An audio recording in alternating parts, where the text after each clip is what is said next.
You're listening to LA Talk Radio.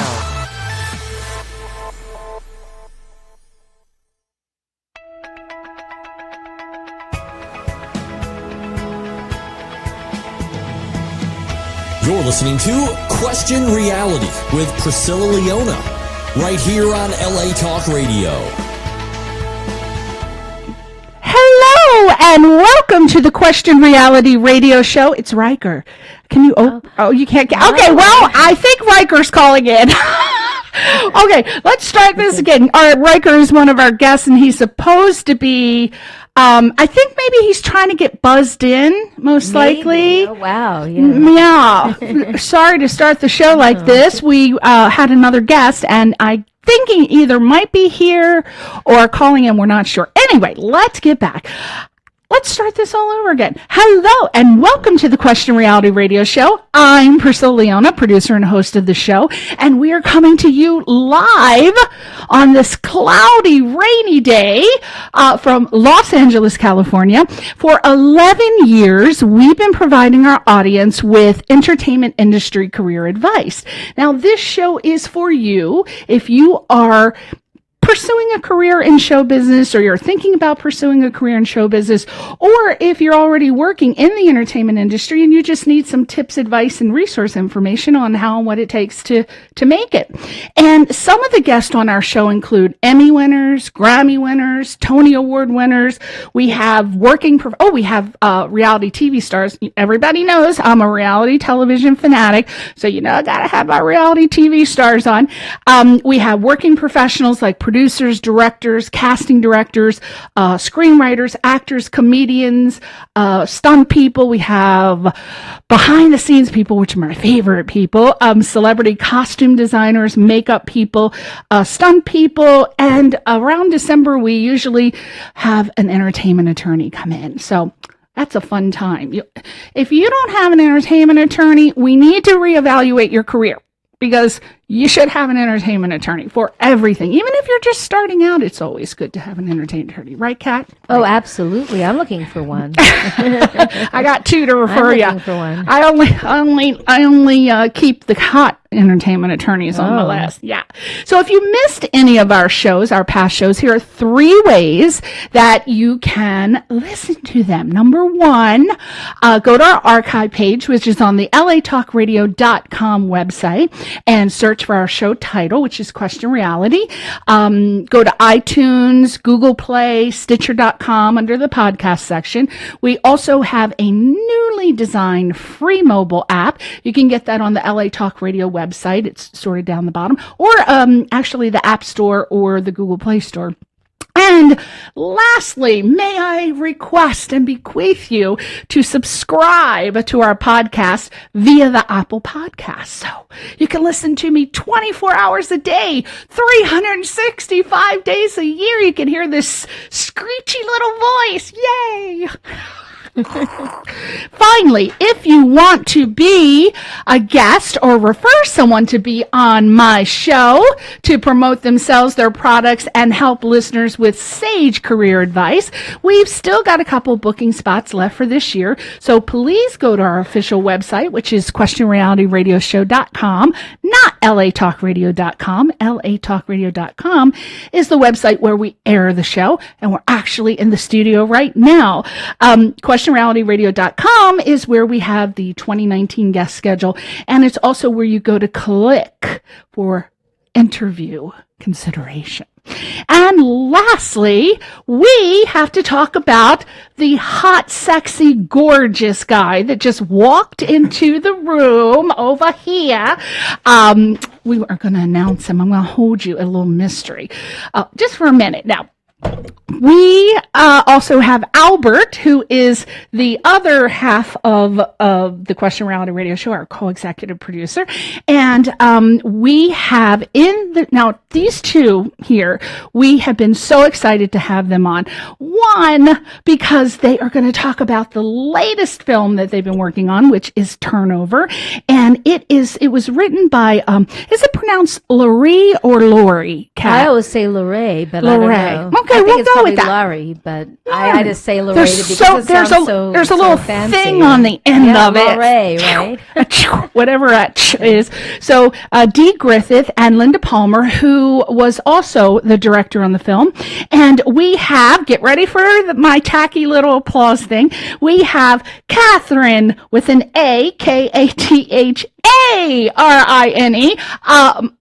Totally screwed that up when the social media was posted. Apologize to her profusely. That's I have a free makeup product for you. Catherine Cat Kramer. I love that. It's so tacky, but I love it, and I insist on it. Thank you.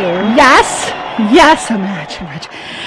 She is an actress, a singer, a writer, a producer, a journalist, and an influencer. Ooh, I like that. Oh my gosh, to be an influencer. I love it. And as we said, the righteous Riker Lynch.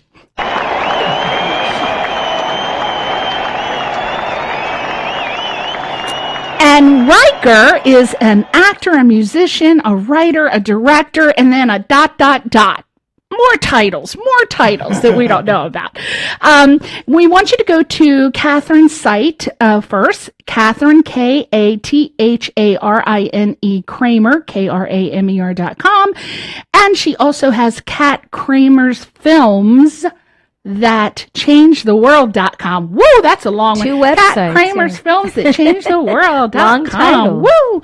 And then RikerLynch.com, and that's spelled RikerLynch.com. Welcome. Happy to be here. Oh my gosh. Yes, thank you. I'm so sorry I'm late. That's okay. You're just on time. He's right on time. I know, it's a pressure like That's you kind signed of to the late room. in my book. No, right on time is too late. Oh Yeah. my gosh. Well, you are a star. So aren't the stars actually?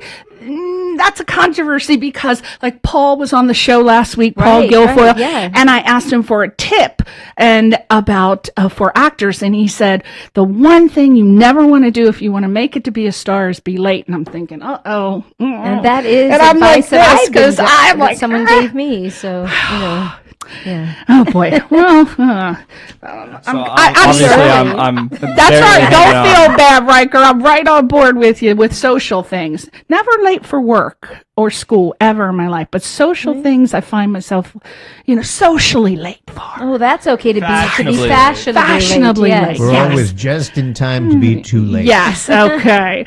Now let's talk first, ladies first. You don't mind, Mr. No, absolutely. Righteous Riker. Catherine Cat Kramer. Do you prefer to be called Catherine or Cat? Cat. Oh, I Most love people that. call me that. Kitty and- cat. Yeah, Kitty and cat. sometimes my billing is just Cat Kramer or Catherine Cat Kramer. You'll see both. And on turnover, I ask for the full Enchilada. thing. So yeah. Yeah, there's going to be lots of things going on around you, Cat. There might be, because I'll be looking the clock because I got to stay on time. So Right. just continue. Like I'm just Okay. focused But it's and not hypnotized it's not by raining, you. I don't think yet. You said raining. It is. a little. Yeah, It's drizzling. It's drizzling. I Yeah, can see there's some wetness out there now. So the perfect excuse for Riker. It was Exactly. raining out there. That's right. It was. Wait a minute. It's California. It was drizzling, and that set That him is off. like pouring Exactly. rain. That's like I learned how to drizzling. drive here, even though I'm from Colorado. So I was like, oh God. It's drizzling. Oh my God, it's like hail coming down. What? Okay, so Catherine Cat Kramer founded the cinema series Cat Kramer's Films that changed the world to showcase motion pictures that raise awareness about important social issues. Yes. In doing so, Kat is following in the footsteps of her late father, the legendary filmmaker Stanley Kramer. We should give Stanley Kramer an applause. Yes, please do. Stanley gets a huge applause. Trials of Nuremberg. Yeah. It's a mad world. Some of my favorite films, Yeah. right? Oh, High Noon. My grandfather loved that movie. Oh, yeah, it was good. Okay, so our dad, Stanley Kramer, who was, of course, known by everyone for taking artistic and financial chances, I guess, because risks. people were always saying, why does Stanley Yeah, Kramer? yeah. Why are you doing that? Are you sure? That's what I heard. Well, that's But he true. said, yes, I'm sure. And he had confidence and he did it. Right? And he's just known for artistic and taking financial chances by making movies about controversial subjects. And Kat has explored such issues as animal rights, elephants in captivity, LGBTQ, bullying and school violence, environmental issues, women's empowerment, rape and abortion, and deaf rights. And 2019, this year, marks the celebration of the 10th anniversary with the theme Sheroes for Change. Yay, That is so that's cute. true, I yeah. love that name. And I can't believe when I read this. Miss Kat is a former Miss Golden Globe. And now it's called Miss Golden Globe Ambassador. So I think that I have to take credit a little, started that because of my screening series and, having ambassadors and being socially conscious. Now they added the word ambassador at the end. Ooh. But there have been Mr. Golden Globes. That's what most people don't know. There are very few. It's usually Miss, but one time there was a Mr. and Miss, both in the same year, which is kind of cool too. So we're going to talk about that. Kat is also the godchild, and we got to get this in. One of my favorite actresses of all time. Okay, Kat is the godchild and namesake of screen icon Katharine Hepburn. Oh, you bet. Yeah, You better be Katharine nice gets to an my applause. godchild. Yes. Oh my gosh, you sound just like her. And Katharine serves as the West Coast representative for the Katharine Hepburn Cultural Arts Center. Kat is a recipient of the Braveheart Women's Award for Social Justice and has received awards from the Uranium Atomic Age Film Festival and the LA Comedy Awards. Go to our website again, KatherineKramer.com, and KatKramerFilmsThatChangeTheWorld.com. Now, we are going to come to Riker in a couple minutes, but let's start with Kat. Let's talk about this cinema series, Kat Kramer's Films That Changed the World, which showcases all of these wonderful things about social issues. Now, first of all, tell us about that particular reason why. I would imagine your dad was a huge motivating factor for, Yeah. you had to, but. He'd passed away by the time I started it because I founded it in 2009. So this really is the 10th anniversary, but I'm continuing the 10th into 2020 because I had the kickoff was last summer with Love and Bananas, an elephant story. I tend to, because I advocate for elephants and wildlife and animals, so I tend to have a lot of documentaries, and I screen primarily docs. That's the thing. That a lot of them have been, narrative movies, but for the most part, they're documentaries. But I will continue the Sheroes for Change, which is the theme for the 10th, into 2020 with a lot of new documentaries about women, women's issues, made by women, featuring women. So that, really is, there's a lot to do within that title, Sheroes for Change. Is it a film production company you have, and then those are the type of films that you produce? Or what it is it's like a film festival, but it's a screening series. So no, I present other filmmakers' films. Like for instance, I had The Cove for my second installment, and I campaigned behind it and had the DVD release in association with my screening series, and then it ended up winning the Oscar. And so I went to the Academy Awards with the filmmakers, and then later, about a week later, we actually closed the Hump restaurant down. We were actively pursuing that because they were illegally serving whale meat. Oh. So what we did was, I didn't, but after we had the Q&A for my presentation, the filmmakers went to the Hump in Santa Monica and they performed a sting operation, which means they filmed them ordering the whale meat. But then when they proved that was going on, we all protested. And that was before all the marches and stuff you see now. But we all protested in front of the Hump and shut the restaurant down. And we were on CNN. And so it's a very activist, call to action driven cinema series. I've always had films that reflect an issue that I want to focus on in the moment. And sometimes you have 4 or 5 or more movies on the same issue.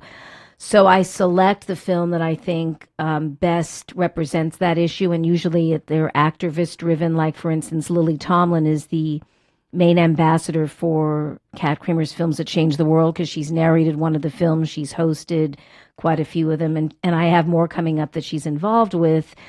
I've always had tremendous celebrity and activist support, and so that's how I select them. But usually I have to say, I feel my dad's orchestrating it from above, because they kind of select themselves in a sense. Everything comes together.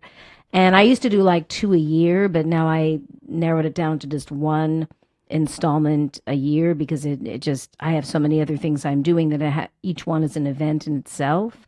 For the rest of the 10th, though, I'm going to have like a mini film festival and probably have, screen 4 of them over a weekend. And then I have an award I give out. I've only given it out once before, called the Hunt for Humanity Award, which was named for Marcia Hunt, who just turned 103. Hope I got that right. It may be 102. I think it's 102, but 103 sounds good. She is like the first activist in the entertainment industry who used her celebrity to fight for issues she believed in and was involved with UNICEF and Feed the Hungry. And she used to be the mayor of Sherman Oaks. She was blacklisted. She was one of the Hollywood 10, but doesn't factor into the award or anything about recognizing what she's done as an activist. She's basically had a great career, but she dedicated her life to activism. So I have the Hunt for Humanity Award. She was the first recipient, and I really want her to be there, even that she's not getting any younger, but she's such an amazing person who remembers everything, even though she's... how many people That's even live amazing. to be, and just, I know she just had a birthday earlier in the month, but I will give another worthy recipient the next Hunt for Humanity Award, and then I've created the Shiro Award for Shiros for Change, and all the awards will go to one of the activists who's been very involved with the screening series thus far, or is involved with one of the films, who's dedicating their life in the same way that Marcia is, or is a Shiro making change. And all of that information can be found on that particular website. Yes, all the announcements will be on Kat Kramer's Films at ChangeTheWorld.com and KatherineKramer.com. I actually will eventually combine them into one website, but for now they're two separate ones. And the screening series website tends to just focus on that, where my website has a lot of content on it, but for now you can find the updates will be on both. Now, let's talk about, we were briefly starting to talk about the Miss Golden Globe. So for people who don't know what that is, can you tell us a little bit about what that award is for? Well, I'm very proud to have done it. It's a title that it's just something I'm proud of. But it was established when the Hollywood Foreign Press was established back in the 40s. I think they came to this like in the last 20 plus years. But you have to be the son or the daughter of someone in the entertainment industry, and you are basically the one that hands out the Golden Globes when the winners are announced. And my mom's a former winners, and my dad actually had tons of Golden Globe nominations. And, a lot of people don't know this, but he was one of the early supporters who was instrumental in helping start the Hollywood Foreign Press. They had a lot of filmmakers and actors and actresses that were, kind of involved with forming the whole idea. So he was one of the first people to step up to the plate and make it possible for there to even be a Golden Globe. So in a way, he was like a founding member. But my mom won, and then I'm a Miss Golden Globe, so we're sort of like a Golden Globe family in that sense. Oh, the Golden Globers. But you really have to be on your toes. It's not an easy job, because if you're late, what do you do? Like what are some of the responsibilities? The whole time, and then they tell you when to bring the award out to whoever's winning. But a couple times the stage manager didn't cue me, so I just kind of had to feel my way through. And you just walk right out. If you screw up, it ruins the whole show. When it's timed and it's on network television. And so my feet were so sore, I didn't sit down that whole time in heels. Just, but it's it was a thrill I'll never forget. And I'm very loyal. I go every year, representing that title. And I've even coached a couple of the former Miss Golden Globes. They asked me to come in and give them tips. And when they had a Mr. Golden Globe, I gave him some advice. And so I've been, just a proud carrier of the title, so to speak, where some people probably wouldn't even refer to it. It's always in my bio. It's always something I talk about because I'm very loyal and one day would love to, win a Golden Globe or be nominated. Win one. Well, we'll see. You I'm going to nominate you. Cool? Wouldn't that be great? I don't know how it could, but I'll nominate you anyway. Now, let's talk. It's the party of the year. It's even though the Oscars and the Academy Awards is so prestigious, the Golden Globes is its own thing. And you can't get everything anywhere else where you have music, from the films, TV, and film all in one ceremony. It's just so different than anything else. I bet you have the best time at those parties. I have to tell you, those are the best. The best ones. Nothing all year even competes with that. Oh, not even the Oscars? I won't go to the Oscars unless I have a thing. I don't want to jinx it unless I'm nominated, presenting, performing, or with a nominated film, or and I don't. It doesn't matter what category. I just don't want to go unless I'm part of it. Yeah, I can see that. Because you can't even get right up close the best seats unless you're part of it. Because somebody could say, "Oh, so what were you nominated for?" I just don't want to jinx it. No, but I think my father has the most nominations in history per film. He had 85. Not for himself personally, but for his films. Right. And 16 wins altogether. And then he has the Irving J. Thalberg Award, which is, very prestigious. So for me, those are big, huge shoes. Of course they are. My God. Now, we talked briefly about you being the godchild and namesake for Katharine Hepburn, and you serve as the West Coast representative. So what do they do at the Katharine Hepburn Cultural Arts Center, and what are your responsibilities? That's a good question, because I was involved early on after she passed away, and then they asked me to get people on the board, and now it's the actual cultural center in Connecticut, where she also lived, and I used to visit her there and in New York. But I want to do because I have a one-person show I'm developing, and I really want to take that show to the Katharine Hepburn Cultural Arts Center, and that would be a big contribution, because my responsibilities basically are to try and spread awareness of the center, and also what I plan to do in the future are some fundraising events out here, tributes to her, just the show itself. I have a song called Catherine with an A, which I had was a duel between myself and my godmother. I play her as an alter ego. And it's, you have to see it, but it's basically like the parody for Liza with a Z. That. She gets in the mix, Get Katharine up in here. Katharine Hepburn. Oh, God, she was so strong, I imitate wasn't her. she? Yes. God, I love that woman. Yeah. I like both the Katharines, but Katharine Hepburn, that's my favorite. Okay, so she always said, spell it with an A. See, you could be doing voiceovers for Katharine. I do imitate her in my solo show, and I have in that song Catherine with an A, I do the song with her as a duel, trying to outdo each other. So I would love to bring that to the Katharine Hepburn Cultural Arts Center, and then I want to do something to her out here with the Hollywood Museum. I have some ideas I'm working on, so that would be a big responsibility. You have to do it. Yes, I'm there. Now let's get to some excitement. Let's talk about a recent film that you starred in called Turnover. Actually, both of these lovelies were in Turnover. It's a big ensemble movie. Yeah. So again, it was written by Lorraine D. Griffith and Linda Palmer, who also directed. So let's just do a brief synopsis of the film. So cafe owner Peter, who plays your ex-husband, he leaves his disgruntled manager Henry Riker Lynch. Spoilers. He leaves him to take care of the business. This is actually what they gave me to read about the film. Well, that is the synopsis it's right there on IMDb. So Peter leaves his disgruntled manager Henry to take care of the business, and Henry decides to hire a crew of misfits. So Peter returns from, I think it was a business trip, and he learns the value of camaraderie with the new team. And would you agree that that's Well, that's pretty just, much that's not to give away anything. We don't want to give anything away, but you play the character of Fran. So why don't you tell me? So as I said last week, we had Peter on.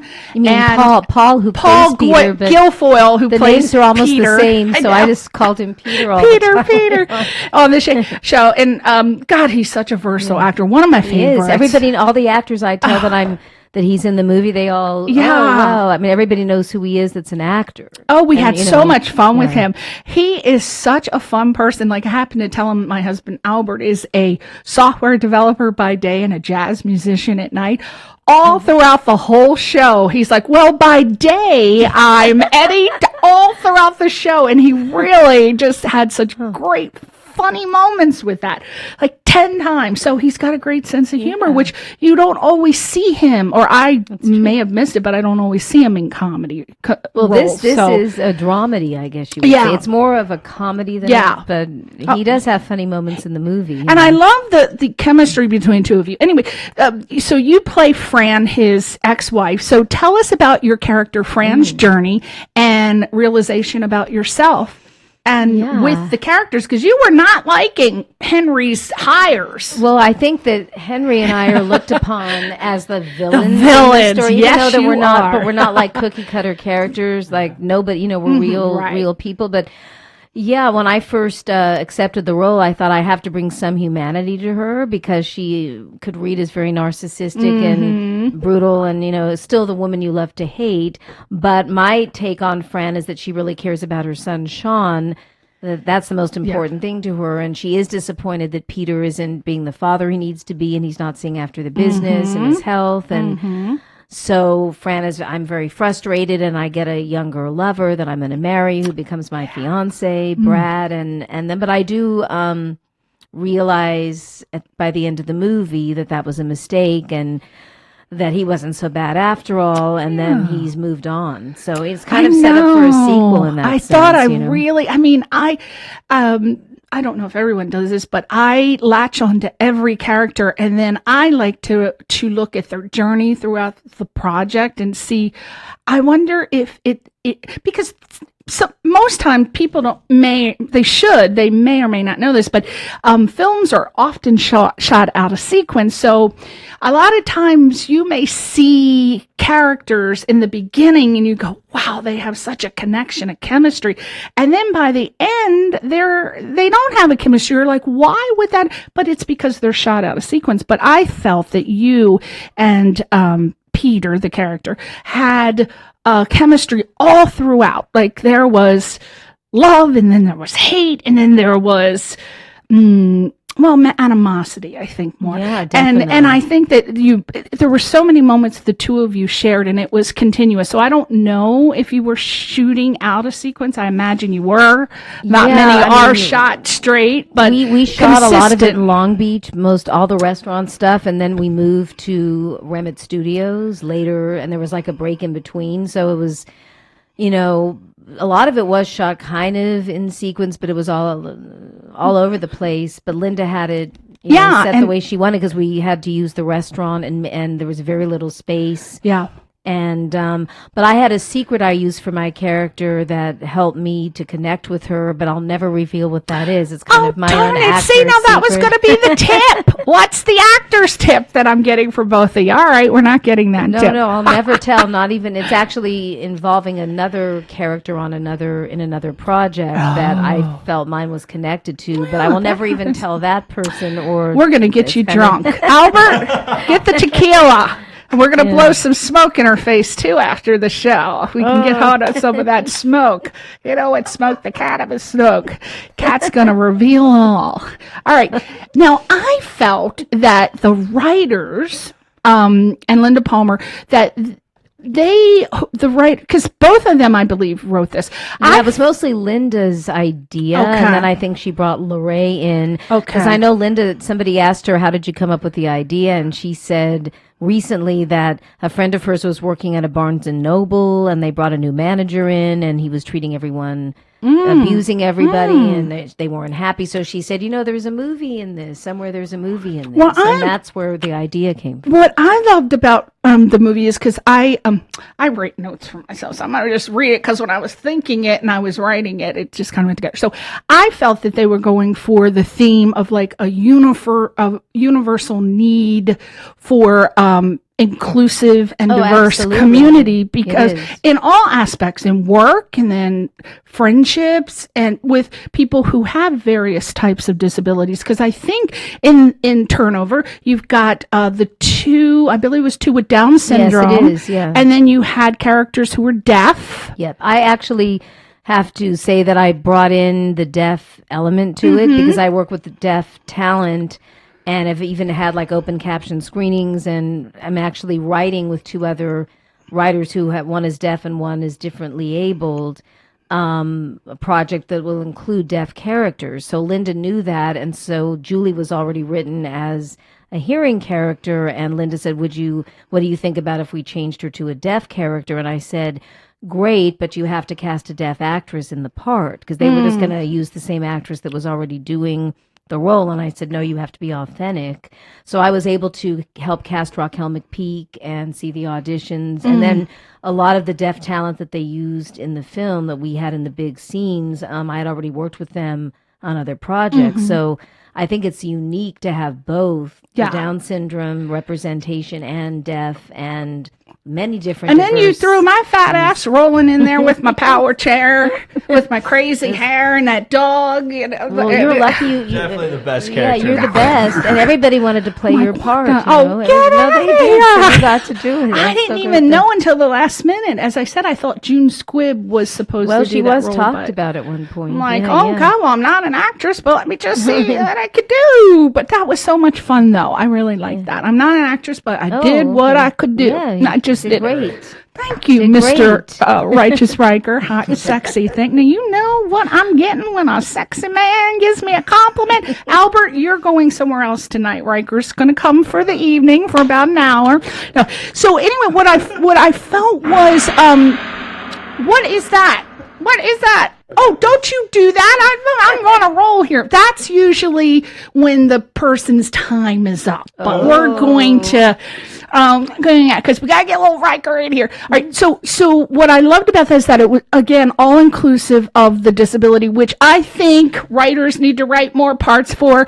And I think it was very memorable. It was such a heartwarming project, I felt. And I think that what I loved mostly was that she incorporated, they're doing this now more at the Writers Guild, and I love it.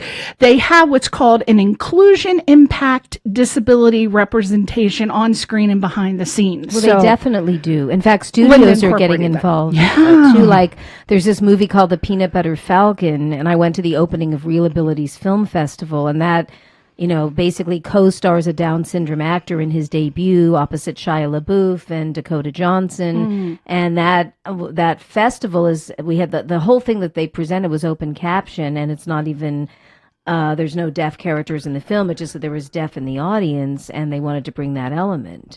So the studios and the Writers Guild and the guilds are actually stepping up to the plate now and, you know, pushing the envelope on having inclusion in every single project.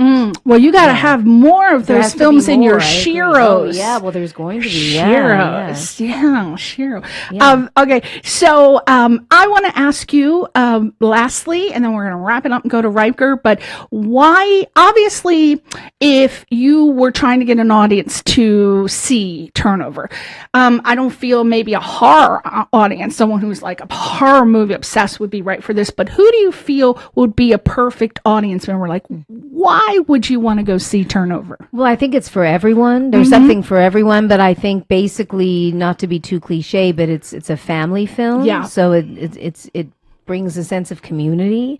There's also the character of Miguel that Carlos Carrasco plays. Isn't he great? And so, you know, the Homeboy Industries and the homies, we had them there. I invited them to, because I support the Homeboy Industries, and they wanted to see the film, and so I was able to get some of them to come and represent Homeboys at his festival, Panifest, just last Friday. So you have that element. You also have There's something you know, for everybody. Yeah, I'd say really. and also the foodie. You know, the fact it's about foodie, food, the food industry, restaurants. It covers so much in this so that film. would be it. Just push the family element. Turnover has everything. Yeah, it does. Yeah, there's something for everyone. Except sex, drugs, and rock and roll. But we don't want that in violence, this film. no It's a family film. Right. All right. So again, we want to thank you for being on the show. And next Friday is very exciting for Turnover. Why is that? Well, it's the official premiere before it opens in one theater right now. It's going to play 4 times a day. So there's everybody who says, how can I see it? There's no excuses. You can go and buy tickets. Which theater is it? The Regency Theater on Van Nuys, which is called it's at the Plant. It's the Plant Shopping Complex. So I guess it's a really famous theater in the Valley. But yeah, Friday is the premiere, and then it's going to be playing, morning, noon, and night. Wow. For awards consideration and also to have a theatrical run. We have already won 15 awards and counting. Amazing? I mean, yes, and there's more coming. We need an applause for that. Turnover, 15 awards. Yes.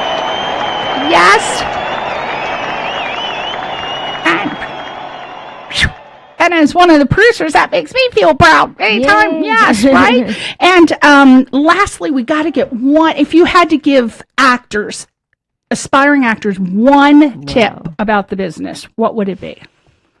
Because there's so many tips. I think, try to arrive on time, but that always on time. That's not really a tip. You have to create, if you really want to act, you have to find a way to do it, and you have to create your own material, because no one's going to be, if you can't sit and wait by the phone, you have to develop your own projects. That would be my number one tip. Especially in this day and age, because a lot of people who are, actually in general, people, but I'm specifically talking about actors, singers, bands, anyone in the arts,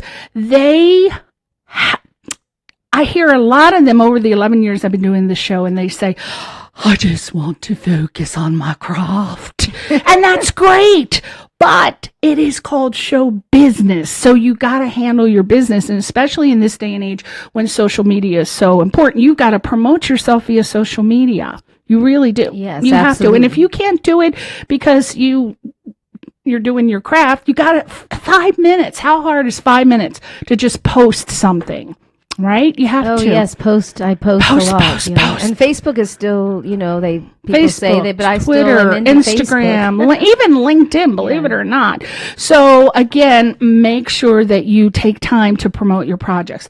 And then also, if you're in distribution, you want to hire there's so many things to think about. As a producer, you want to hire someone that obviously is right for the part, but on the business end, you got to think, does that person have a social media following? I'm sorry, that's the way it is. I have many friends who work in distribution. They're like, Priscilla, you know what?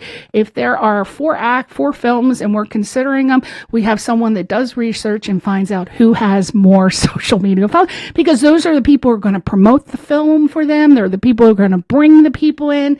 So think about that, social media. Thank you, Miss Kat Kramer. Thank you. Thank you. We are moving on to hot, sexy, gorgeous, insert all the sexy words for Riker. Yes. Thank you. Now, Riker, let's talk about Riker Lynch. Riker is an actor, musician, writer, director, blah, blah, blah. He is most notably known as one of the members of the band R5, in which he toured internationally from 2009 to 2017. He was, which I'm very excited about. People know I love me some Flash and Glee. He was a cast member of the popular television show Glee for season 2, 3, and 4, as well as on the Glee Live tour. Other credits and achievements include host for the World Choreography Awards in 2015 and 16. And I did not picture this on his resume. Second place on season 20 of Dancing with the Stars. We gotta find out how that happened, people. And he starred in the high school comedy Colossal Youth, Terrorize. Oh, I like that. Terrorize, but it's Terror Eyes. Don't Write Me Off, Tender Loving, Purge of Kingdoms, Turnover, of course. wait a minute, I know I wrote, what, how could I not put my part in there about, well, we're going to talk about it.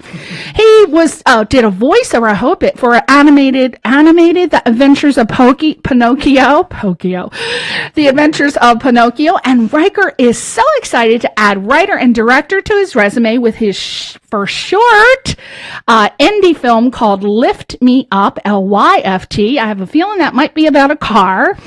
Riker is still involved with his music career as well as his personal music project called Riker and the Beachcombers, and has recently released his first single. I think that's the one called Sex on the Beach, isn't it? And you can find out about Riker and the Beachcombers tour this fall with OAR. I don't know what that means. The band is called OAR, but it stands for Of a Revolution. Oh, okay. And go to RikerLynch.com. That's RikerLynch.com. Where's his applause? Here. Woo!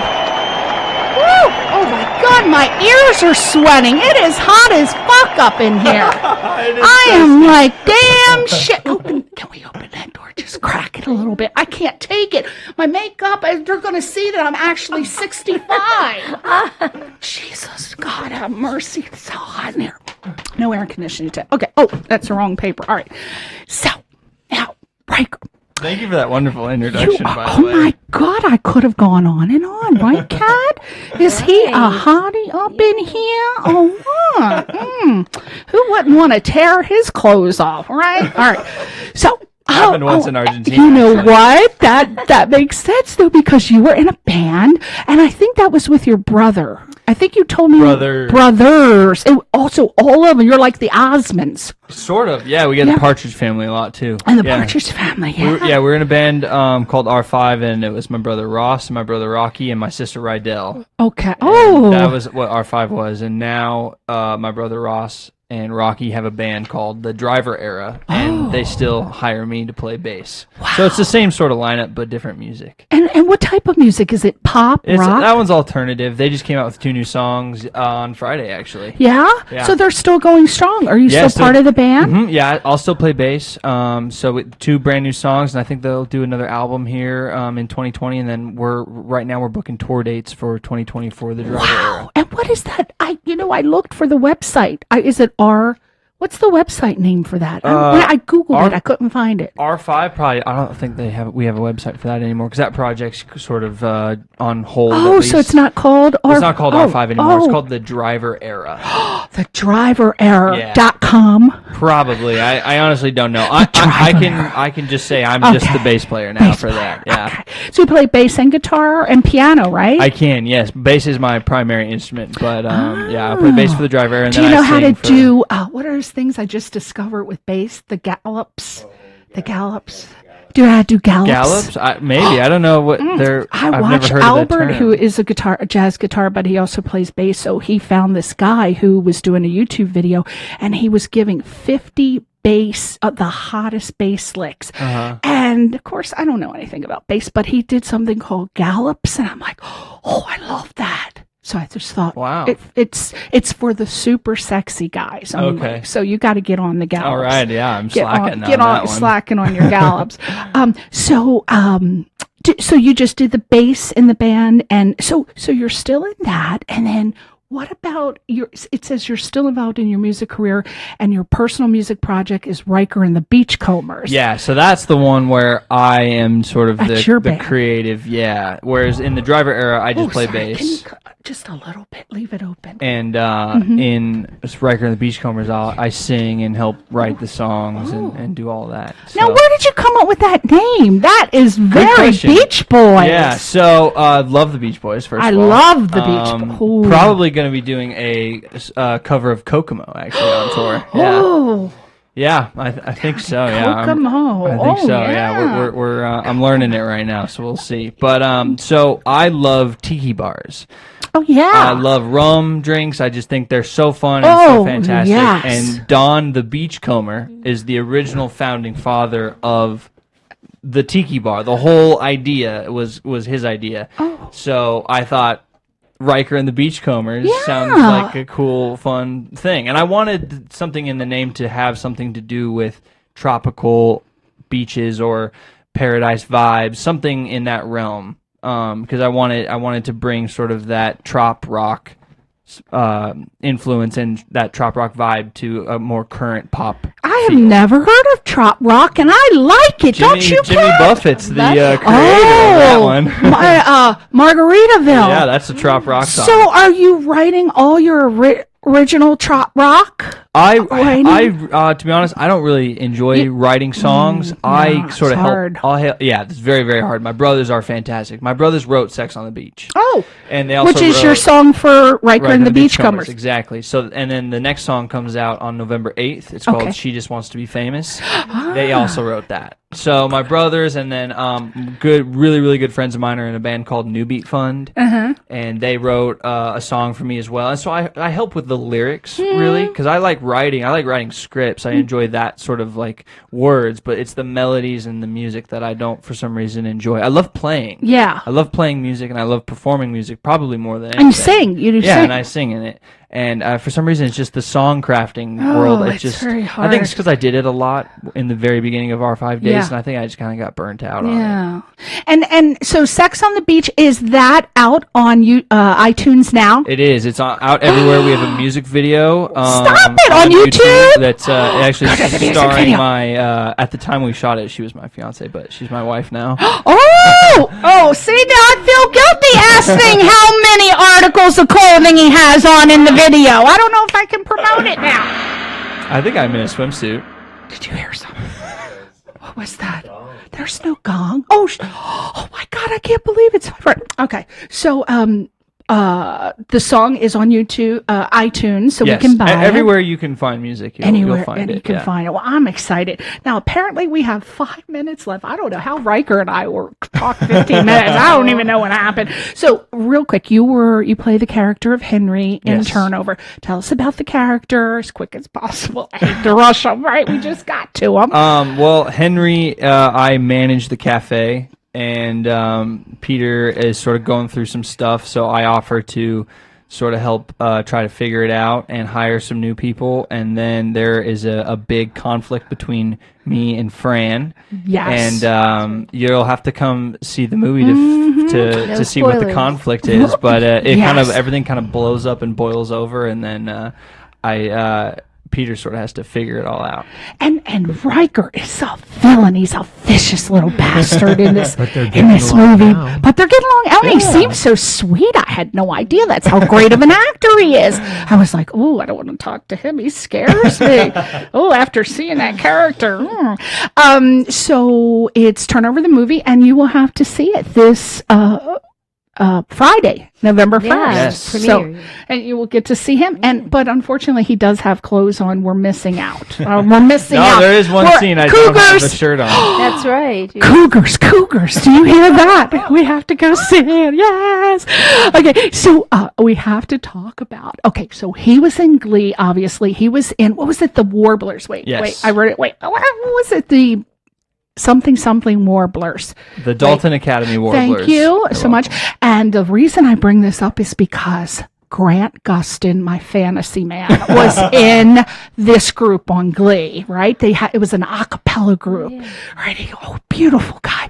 So I hate to ask, but did you bond with Grant? Is he as nice as he seems? Are you still friends? And does he have a key that he hides anywhere that I can get in his house? First, great guy. He's so wonderful. And we bonded so much that I was at his wedding last year. Stop it! So. Now, Grant Gustin plays the Flash for you people who don't know his name, because a lot of people are like, well, we know he's the Flash, but we didn't know his name. He's a good softball player, too. We play softball together. What? Mm-hmm. Oh, he seems so sweet. Yeah, he's great. He's the nicest. And you went to his wedding. Yeah, it was super, super fun. We had a great time. Why are you and Grant married? Why are all the hot men married? Why? Well, my brothers are single. It's not like we're going to ever have a shot with them, but we just want them to be single, thinking that maybe they'll come around to cougar wisdom.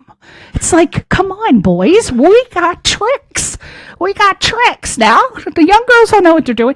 But so I love him. He seems great. He's my fantastic, God. yeah. Well, we got to get you a part on The Flash. I know, I agree. I'd be hitting him up, but we tell him that that old horn dog was talking about him on a radio show. We got to have lunch because this girl, and then you can just ask if you can get a part on there. Now, Perfect. How? Second place on season 20 of Dancing with the Stars. How did it happen? Bruce Willis's daughter, Rumor Willis, beat me. She was really, really good. Whoa. So. No, I don't watch Dancing with the Stars. I'm more of So You Think It Can Dance. I've really? never actually ever watched one episode. We all watch it. Never watched. I know my mother watches, but And Rumor, I'm sorry, was a former Miss Golden Globe. I love her. I watch her on Catfish. She co-hosts with the Catfish guy, so I love her. But so you were what styles do you do? Let's see. On the show, I did jive, salsa, paso doble. That was probably the most popular one. It was Disney Week, and I was Jack Sparrow. So I did a paso doble, and I was full makeup and wig and Jack Sparrow, and I didn't break character through rehearsals, so it was really fun. I actually met Johnny Depp in 1988 at the Tremont Plaza Hotel. There were kisses on my cheek and my hand. I didn't get any breast kiss. My areolas were left unkissed, unfortunately, but at least I can say. All right, so Adventures of Pinocchio. Is this your first animated film? Yes. Yeah, this is the first animated. It was really cool. I play hockey with one of the writers, Mark DiCarlo. He's also one of the characters in the film, and I play one of Pinocchio's friends. I think I got the part because I play the part of a musician. So I think they were like, "Oh, you're a musician. You'll play this part perfectly." So yeah, I get. Is this for Disney or? No, it's sort of like a new take on the classic story that we all love. More, I would say, it's more in the realm of the comedy is more like Shrek. Okay. So it's a little bit leaning toward adult humor, but it's really, I think it's going to be really good. Comes out next Christmas. Next Christmas. And the last thing I wanted to talk, Lift Me Up. You're now writer and director. Congratulations. Thank you Is it so about much. a car? Because it's LYFT. Yeah, it's about a lift ride home after a party. Tell me about it. So basically, I wanted to write a film. I wanted to direct for a while, and I got to a point where I was like not really working as much as I would like. And my cousin is becoming a really, really great cinematographer. And both of us were kind of like, well, no one's hiring us. Well, let's just do our own thing. And so I wrote it, and we shot it last year, and we released it on YouTube. So you can actually watch. It's like a 10, 12-minute short film. We just put it on YouTube just for fun. So, it's called Lift Me Up. Lift Me Up, yeah. Writer and directed by the Riker. Yeah, that's right. And we're looking about doing another one here in February. There's a hockey film that I'm one of the producers on. So if that takes off, then I'll do that one. And if not, then I've got another. It'll be my first full length that I'll have written and directed in February. Hot damn, you are on your way. See, he's going to be getting a Golden Globe or an Emmy or a Tony or something. So will you come back on the show and promote your project? Absolutely, yes. Let's promote it. Yeah, wear less clothing, but I'll send you instructions. I'll bring a tank top. You just have me on in the summer.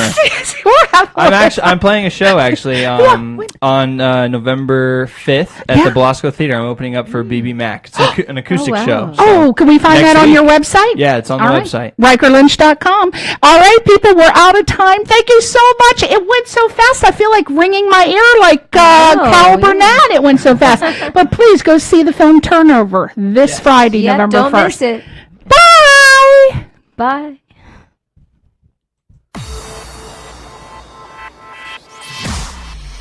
Irreverent, entertaining, cool. You're listening to LA Talk Radio.